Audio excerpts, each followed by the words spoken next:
là, récemment, il a transité. Donc, on n'entend que ça. On n'entend que ça, on ne voit que ça. Et franchement, dans notre sphère familiale, amicale, etc., c'est pareil. Là, clairement, là, ils ne le disent pas, mais nous, on le vit. Donc, même question, comment agir, réagir? Qu'est-ce qu'on fait là? Puisqu'il n'y a pas de mot d'ordre, on n'en parle pas trop dans nos communautés. Or, nous sommes plus que touchés puisque beaucoup de notre peuple, beaucoup de la diaspora ont été prendre le piment. Ben, déjà Matondo, Mama Kiminou pour cette question. Cette problématique, elle est vaste. En tout cas, ce n'est pas dans cette vidéo-là qu'on pourra parler de tout ça.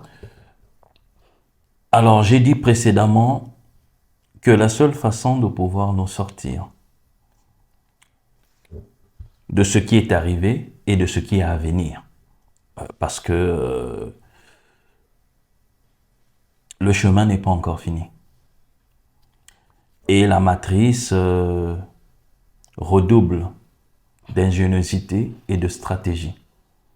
En aucun cas, il faut se dire que, bon, ok, là, la vie a repris son cours, que tout va pour le mieux.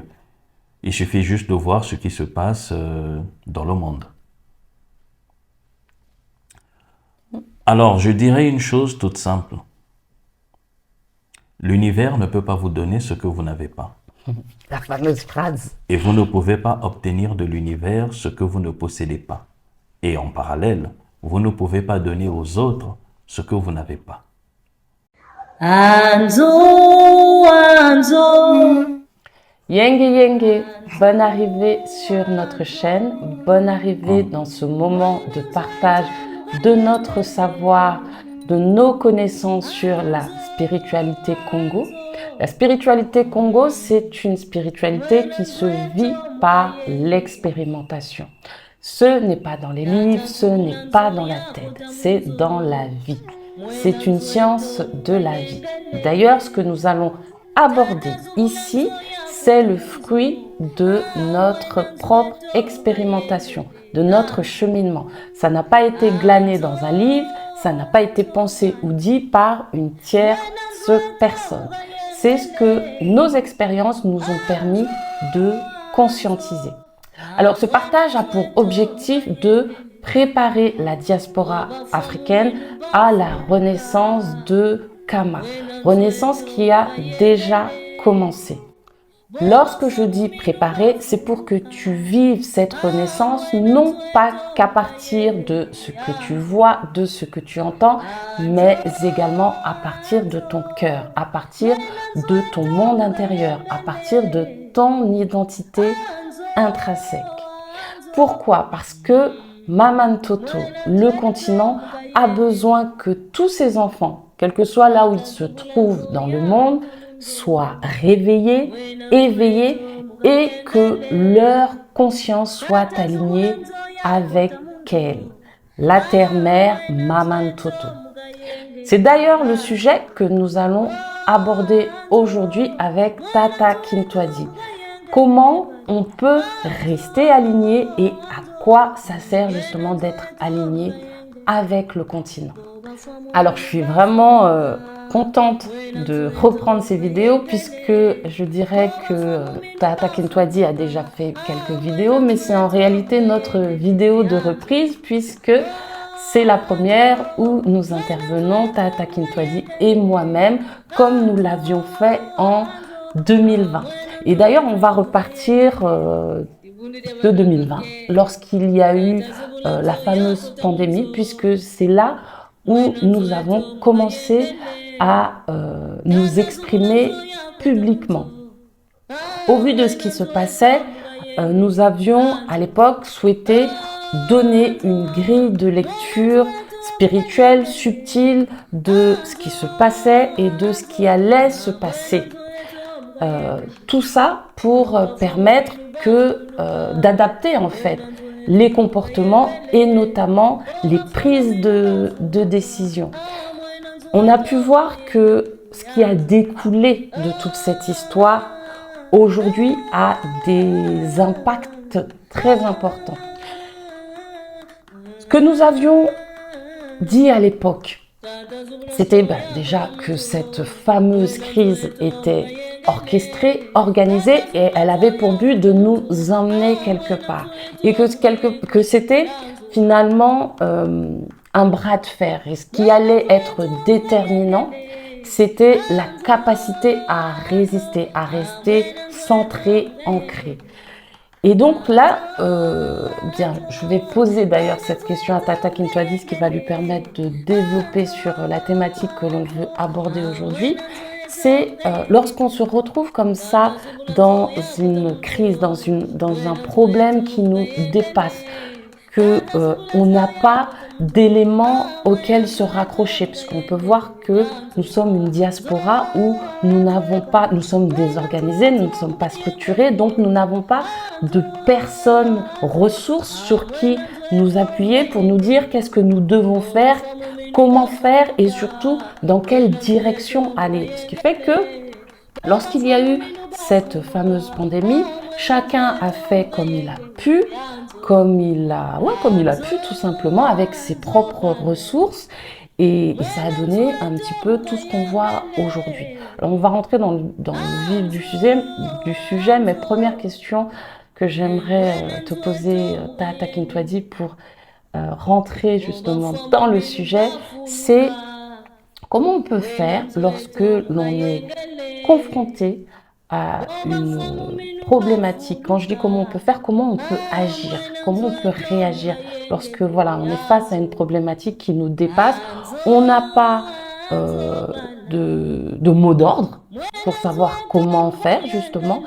Et donc, j'ai envie de dire, qu'est-ce que la sagesse de la spiritualité Congo nous dit dans ces cas-là? Alors déjà, Yenge, bien arrivé à tout le monde. Alors, qu'est-ce que la spiritualité Congo nous enseigne? Elle nous enseigne déjà beaucoup de choses, à savoir l'ancrage de notre être à travers notre identité vis-à-vis de la terre-mère, Mamantoto, Kama, liée à notre spiritualité à travers les lois matiques. Ça, c'est un point. Pour revenir à notre sujet, la pandémie qui nous a pris de plein fouet 2020 a fait ressortir en nous notre véritable état psychologique, émotionnel, sentimental et bien entendu spirituel. À savoir que nous nous sommes retrouvés complètement démunis, dus par notre non-enracinement à qui nous sommes, et cela a créé énormément de stress,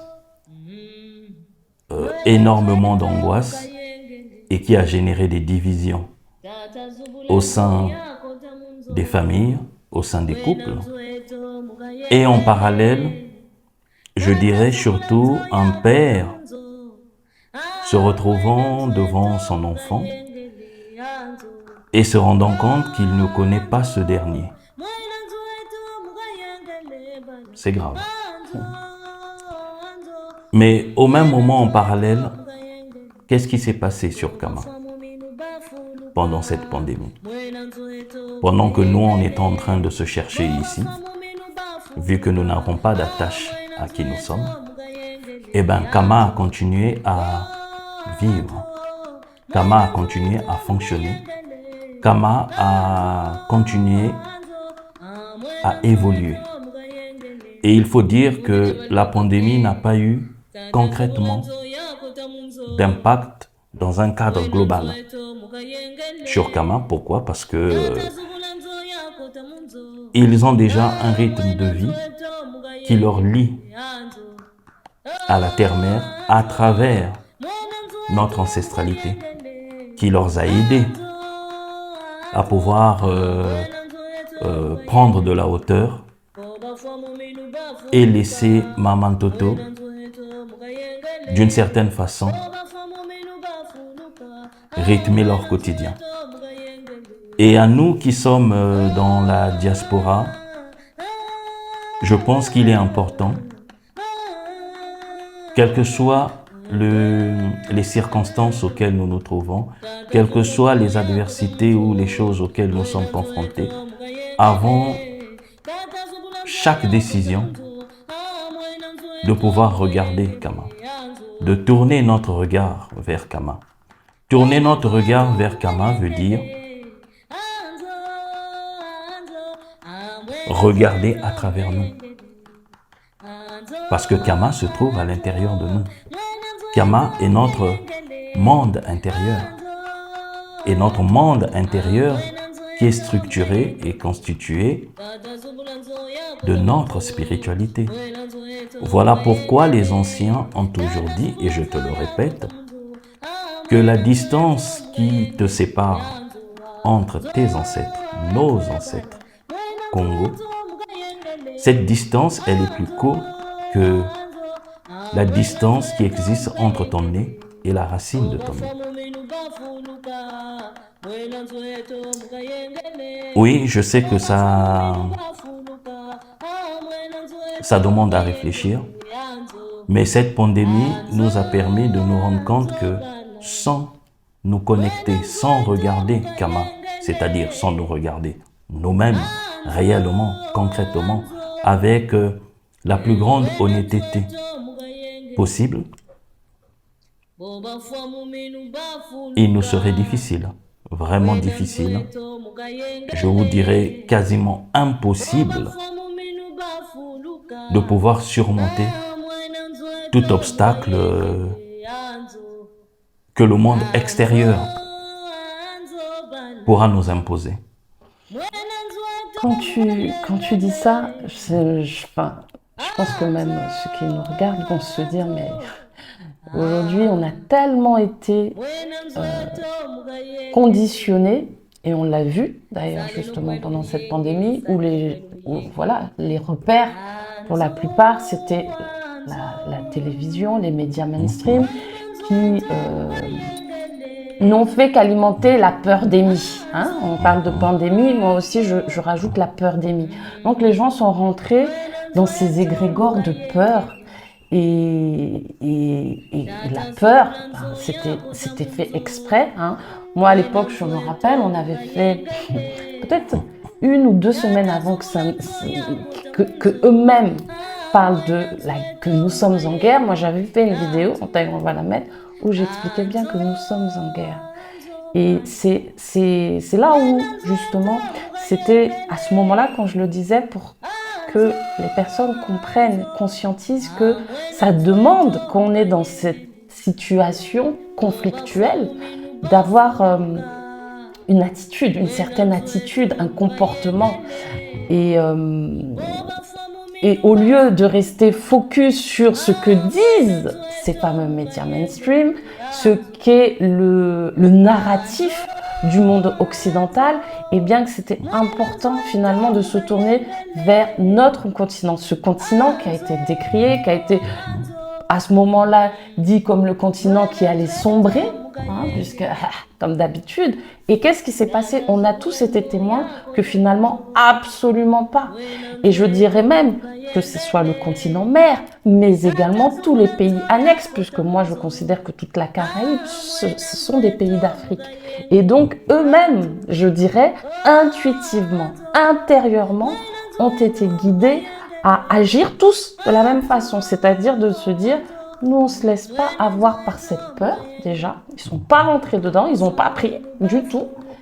Et ce qui fait que même les décisions qui ont été prises par la suite n'étaient pas des décisions dictées par la peur, mais au contraire des décisions qui venaient de leur être intérieur. Alors par rapport à ce que tu dis, c'est donc de regarder, que ce soit individuellement, personnellement, dès lors où on est confronté à une problématique dans sa vie finalement, même dans sa vie, j'ai envie de dire, personnelle, eh bien de regarder vers... De regarder vers Kama, parce qu'il y a une chose aussi à saisir. Pourquoi nous parlons d'individualité? Certes, nous sommes communautaires. Quand bien même nous parlons de communauté, de collectivité, mais il est essentiel de saisir une chose. Le point le plus important, à savoir l'individualité. La communauté ne peut pas exister sans individualité. En tant qu'être, en tant qu'élément individuel, il est important que nous puissions nous éveiller, que nous puissions prendre conscience de qui nous sommes et que nous puissions nous connecter à ce que nous sommes afin de permettre au Kimpévé, c'est-à-dire à l'esprit Congo, de nous transmettre ce dont nous avons besoin et non ce que nous voulons. Parce que ce que nous voulons, à 99% de cas, est lié au monde extérieur, est lié à l'important et au nécessaire. L'important, je ne vais pas rentrer dans les détails juste pour se faire comprendre. L'important est lié à la distraction et au loisir. Et le rôle de la distraction et le loisir est de prendre notre temps. En ce qui concerne le nécessaire, ce dernier est lié au plaire, c'est-à-dire donner l'impression de ce que nous ne sommes pas. Vivre une vie par correspondance, c'est-à-dire vouloir plaire aux autres de peur d'être rejeté, de peur d'être repoussé, de peur de se retrouver tout seul. Alors on fait des choses par rapport aux autres et non par rapport à nous. Donc on cherche à plaire, on passe notre temps à plaire.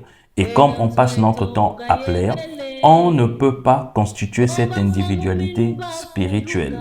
Et en ce moment-là, le nécessaire nous prend quoi? Le nécessaire nous prend notre santé.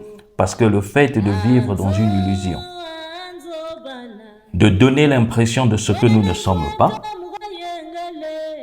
quand bien même au plus profond de nous, nous savons pertinemment que nous sommes à l'encontre de ce que nous sommes, donc nous vivons par procuration, eh bien cela va impacter notre psyché, va impacter notre émotionnel, va impacter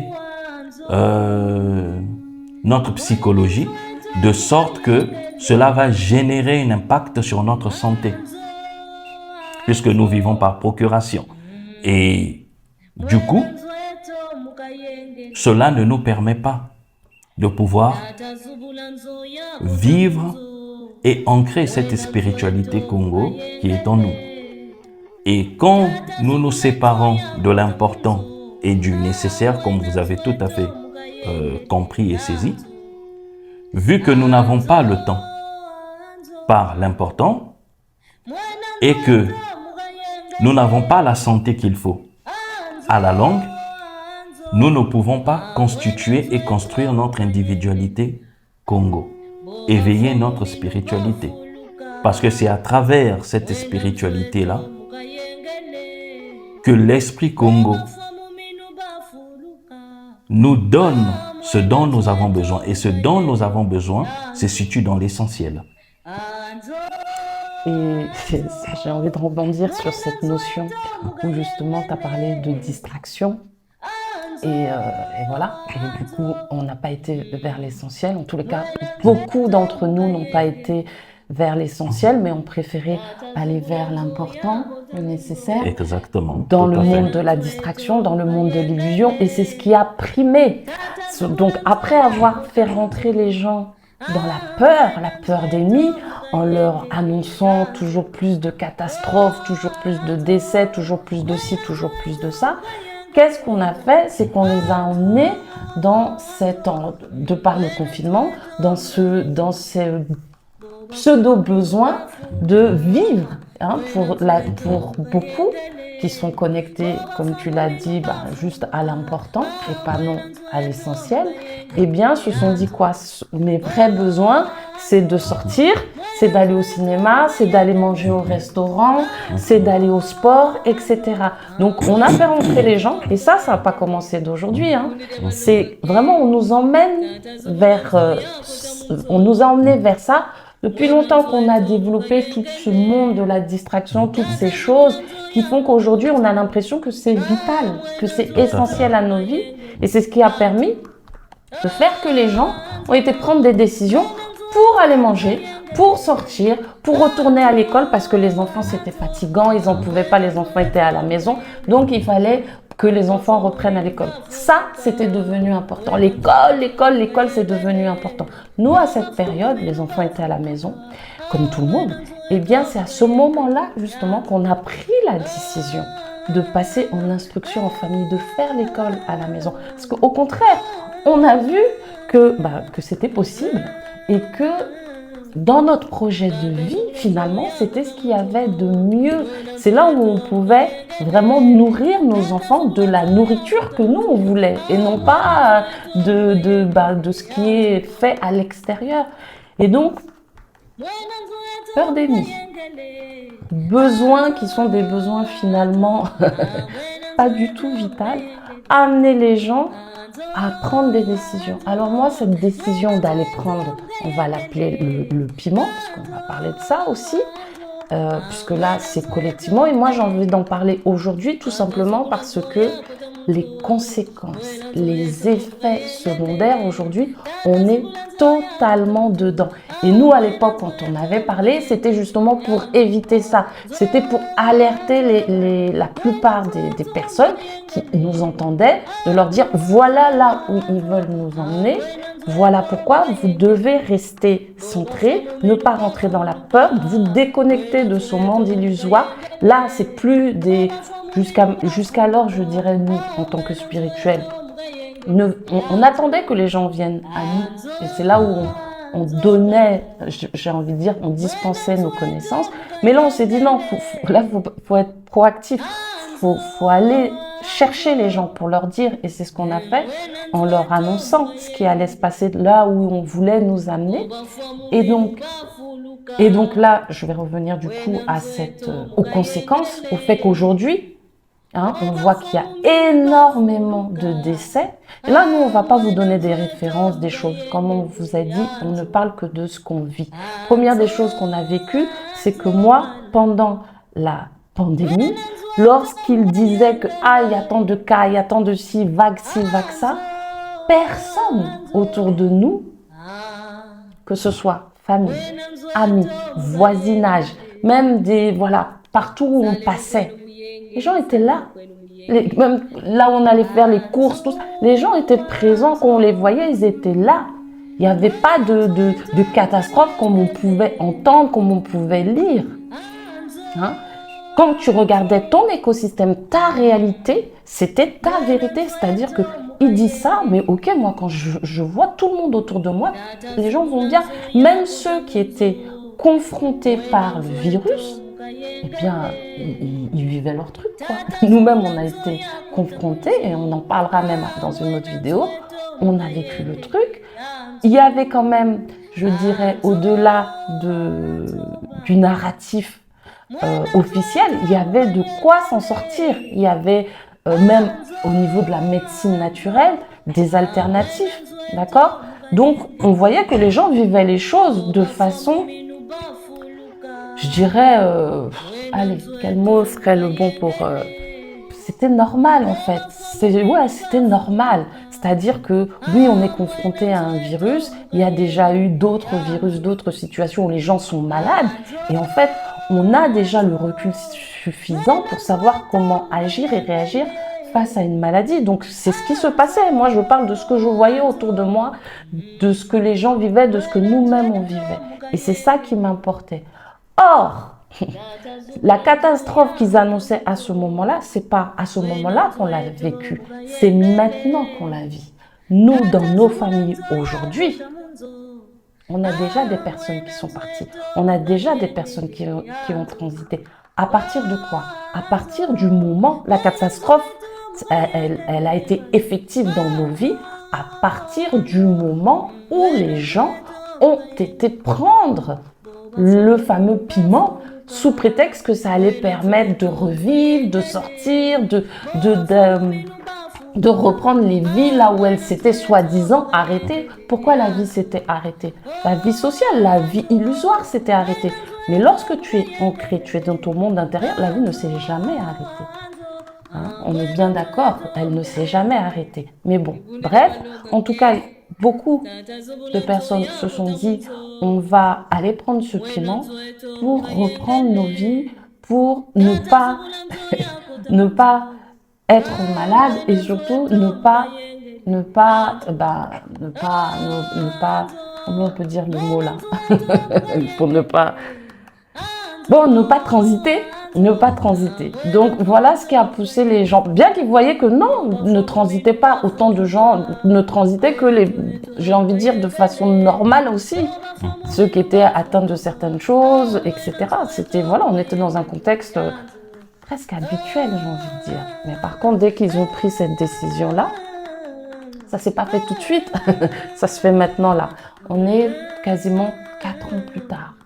Et donc, ma question, c'est justement, les gens n'ont pas suivi, n'ont pas porté leur regard et n'ont pas suivi le message que le continent a fait passer par sa réaction en fait. Et là, qu'est-ce qu'on voit? Comment justement aujourd'hui, la même question en fait, je vais te la reposer pour aujourd'hui. Comment on agit, comment on réagit, puisque personne ne dit rien, on voit là dans nos vies qu'il y a des conséquences, des effets indésirables, les gens transitent, sont touchés, toutes les tranches d'âge, toutes les catégories, on va dire. J'ai lu encore récemment qu'un journaliste canadien qui avait incité les gens à aller prendre le piment, 33 ans, ça y est, là, récemment, il a transité. Donc on n'entend que ça, on ne voit que ça, et franchement dans notre sphère familiale, amicale, etc., c'est pareil. Là, clairement, là, ils ne le disent pas, mais nous, on le vit. Donc, même question, comment agir, réagir? Qu'est-ce qu'on fait là? Puisqu'il n'y a pas de mot d'ordre, on n'en parle pas trop dans nos communautés. Or, nous sommes plus que touchés puisque beaucoup de notre peuple, beaucoup de la diaspora ont été prendre le piment. Déjà m'attendre, Maman Kimino, pour cette question. Cette problématique, elle est vaste. En tout cas, ce n'est pas dans cette vidéo-là qu'on pourra parler de tout ça. Alors, j'ai dit précédemment que la seule façon de pouvoir nous sortir de ce qui est arrivé et de ce qui est à venir, parce que le chemin n'est pas encore fini. Et la matrice redouble d'ingéniosité et de stratégie. En aucun cas, il faut se dire que, bon, ok, là, la vie a repris son cours, que tout va pour le mieux. Il suffit juste de voir ce qui se passe dans le monde. Alors, je dirais une chose toute simple. L'univers ne peut pas vous donner ce que vous n'avez pas. La fameuse phrase. Et vous ne pouvez pas obtenir de l'univers ce que vous ne possédez pas. Et en parallèle, vous ne pouvez pas donner aux autres ce que vous n'avez pas. Je pense que cette phrase regroupe tous les questionnements et toutes les réponses possibles en ce qui nous concerne. Regardez Kama. Il faut regarder Kama, Maman Kimino. Et comme je dis, Kama, c'est notre monde intérieur. Kama, c'est notre ancestralité. Kama, ce n'est pas uniquement le continent en tant qu'entité physique, notre Terre, mais elle est aussi énergétique, elle est aussi invisible, elle est aussi spirituelle. Et toutes ces composants font partie intégrante de nous. Mais pour cela, il faut le vouloir. Pour pouvoir avoir la possibilité de pouvoir vivre cette aventure, cette aventure de connaissance de soi, cette aventure de plénitude et cette aventure de réveil et d'éveil. Et ça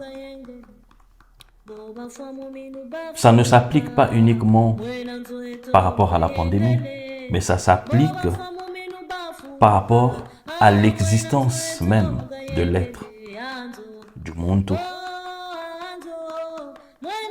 Je parle du Muntu en tant qu'homme et femme. Je ne parle pas de Muntu en tant qu'humain, parce que nous ne sommes pas des humains. Quand bien même on nous a fait croire qu'on était humain qui vient de humanité. Mais humain ne vient pas de humanité. Humain vient de humanoïde.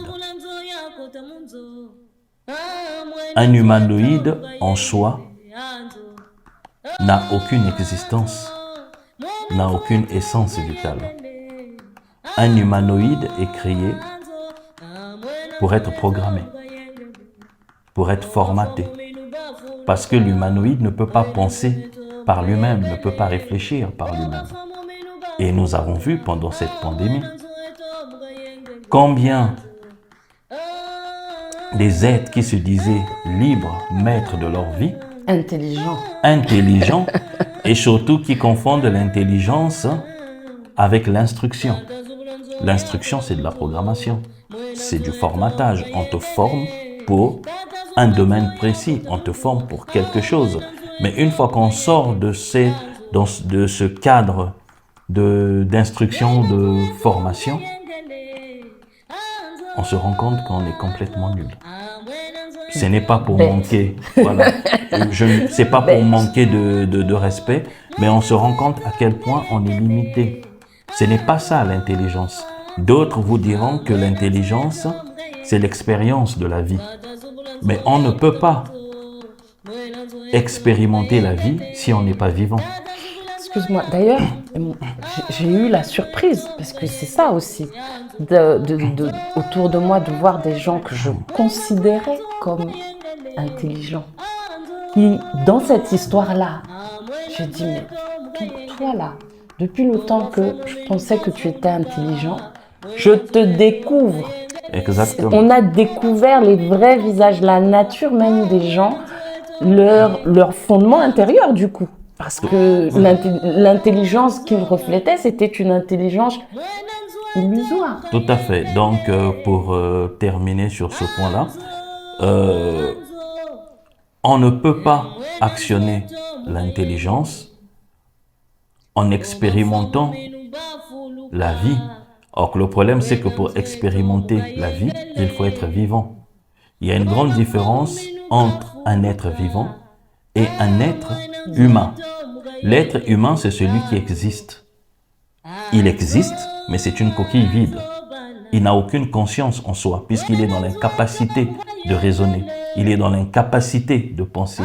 Il est dans l'incapacité de mettre en mouvement l'esprit divin qui est en lui. Donc, on lui conçoit des programmes. C'est-à-dire, on lui dicte ce qu'il y a à faire, ou ne pas faire, où aller, ou où ne pas aller. Alors que celui qui s'est connecté à son identité sort du cadre d'exister en tant qu'humain, où on l'a placé par la matrice, pour devenir un être vivant. Parce qu'il n'y a qu'un être vivant qui est capable de réfléchir. Il n'y a qu'un être vivant qui est capable de concevoir. Il n'y a qu'un être vivant qui est capable de créer. Il n'y a qu'un être vivant qui est capable de concevoir. Et en parallèle... Tu avais déjà dit concevoir. Bon, c'est pas grave. De concevoir et en parallèle le permettre de pouvoir s'ancrer à son identité intrinsèque dans le réceptacle et sa spiritualité et sa base ancestrale. Et c'est à partir de là, je termine, et c'est à partir de là qu'il met en mouvement son intelligence, parce que l'intelligence n'est pas externe, l'intelligence est interne. L'intelligence est une entité, mais est une entité divine qui demande à être actionnée. Tant que nous sommes humains, tant que nous existons, elle est désactivée.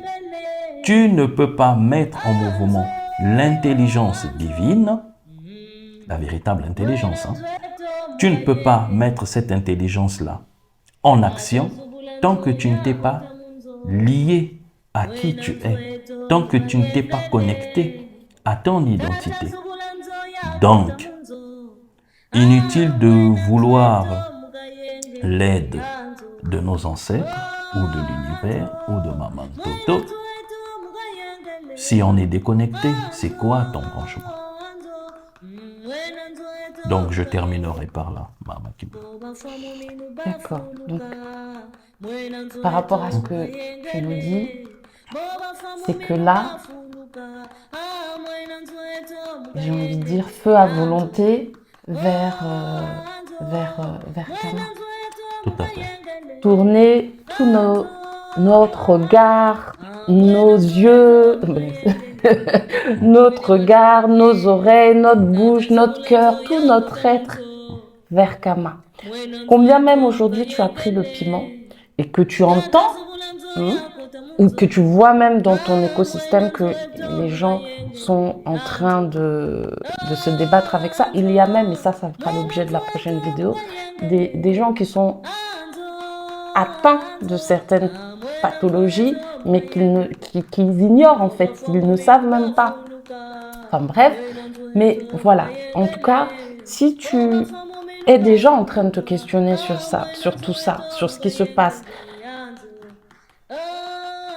la réponse à tes questions, la réponse à la problématique dans laquelle tu te trouves, elle est au niveau du continent, elle est au niveau de Kama, elle est au niveau de Maman Toto. Depuis le départ, c'était pas le secret de Polychinelle, non, depuis le départ, toutes les réponses à nos questions se trouvent sur Maman Toto. Ça veut dire qu'aujourd'hui, c'est pas que politique, c'est pas que économique, c'est pas que social. C'est également, et j'ai même envie de dire avant tout, spirituel. Parce que ce avec quoi on est en train de se battre et de se débattre, c'est prendre racine d'abord au niveau vibratoire, au niveau énergétique. Donc, tu vois, tu as peut-être l'impression que ce qu'on a dit ne va pas changer la face du monde, changer la face de ton monde, mais si tu as vraiment écouté et entendu, non pas avec tes oreilles, mais avec ton cœur, avec ton être intérieur, tu vas voir qu'on t'a partagé aujourd'hui l'essence même de ce qu'est la science de la vie. Matondo. Matondo.